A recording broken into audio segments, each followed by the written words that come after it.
Botswana has at the moment a temporary ban on orange imports. That ends on the 31st of this month. But there are further restrictions, extended restrictions on various other fresh produce imports from South Africa into Botswana. Some measures in place until potentially well into next year. The idea, according to the government of Botswana, is to make this part of a bigger strategy to strengthen local agriculture in Botswana and achieve food self-sufficiency. One would think that those are noble goals. Wolfe Braude, the fruit test manager at the Agricultural Business Chamber, joins us now. Wolfe, good afternoon. Yes, hi, good afternoon. Thank you very much. I appreciate the opportunity to chat about this. What impact is this having on fruit and vegetable exporters from South Africa to Botswana? Thanks, John. Yeah, it has had quite a severe impact, unfortunately, on our exporters. Before the bans were put in place, we used to have sporadic closures of the borders, similar to what Namibia is currently doing and has also been doing for a few years.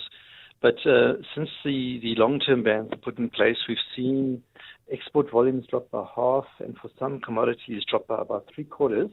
And we're talking about losses of up to hundreds of millions of rands, because previously, for example, it was one of the majority markets for cabbages, for tomatoes, and even for potatoes. It was about 15-17% of potato exports, about 10% of onion exports. So a significant chunk of export value just lost very quickly. I'm not sure what's happening with your line. You move in and out. Maybe you're on speakerphone. If you are, perhaps you could take yourself off so we hear what you have to say. But, Botswana's goal, doesn't every country want to be food self-sufficient, to grow rather than import the food products that its citizens eat? Hi, John. Hopefully this is better. Yep. Let's see if this is a bit better. As I was saying, it's a significant market for us, and the loss of that market has been keenly felt by a number of exporters who don't really have a lot of alternatives because of the perishability of vegetable products. It is something that on Botswana's side is a legitimate goal. Getting an infant industry up and running is, as you said, a very admirable goal, and COVID has shown them that, it's shown many countries that self-sufficiency in food is very important. And there's a definite goal on the Botswanan side to also save some foreign exchange, but mainly to try and diversify the economy slightly, although agriculture is a small part of the economy, only 5%. But food self-sufficiency.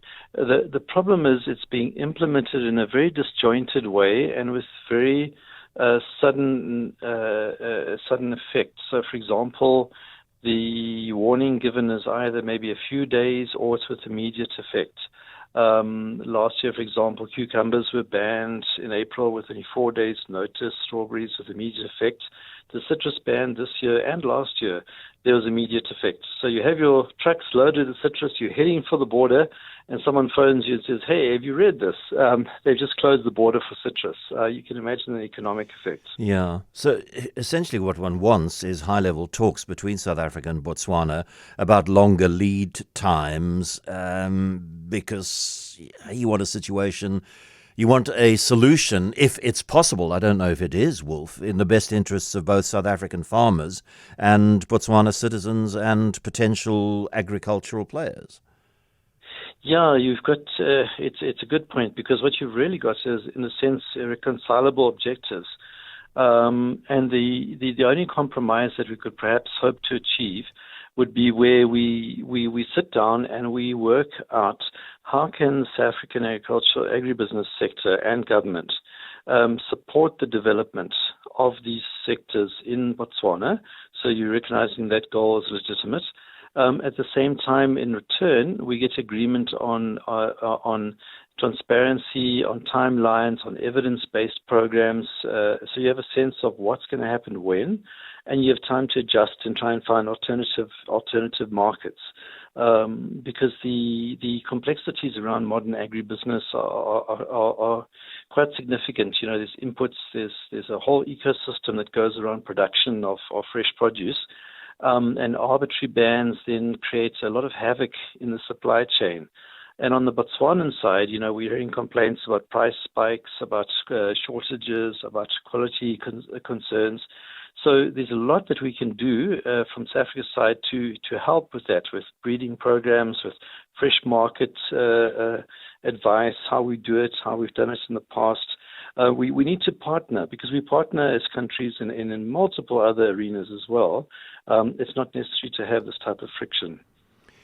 Are you aware, is the Agricultural Business Chamber involved in talks with whatever its Botswana counterpart might be? Is the Department of Agriculture in South Africa talking to the equivalent department in Botswana? Because, if you have an agreement that, okay, it looks as if Botswana could relatively comfortably be self-sustaining when it comes to growing and providing quality cucumbers, then you say in 3 years' time, it will no longer be possible to export South African cucumbers into Botswana, and then local cucumber producers have 3 years to adjust their models to find, whatever the tonnage is that they're putting into Botswana on an annual basis. They have 3 years, for example, to find another market for those 3 tons, or move to something else which can be exported to another country around the world. That's the kind of long-term planning one's looking to have.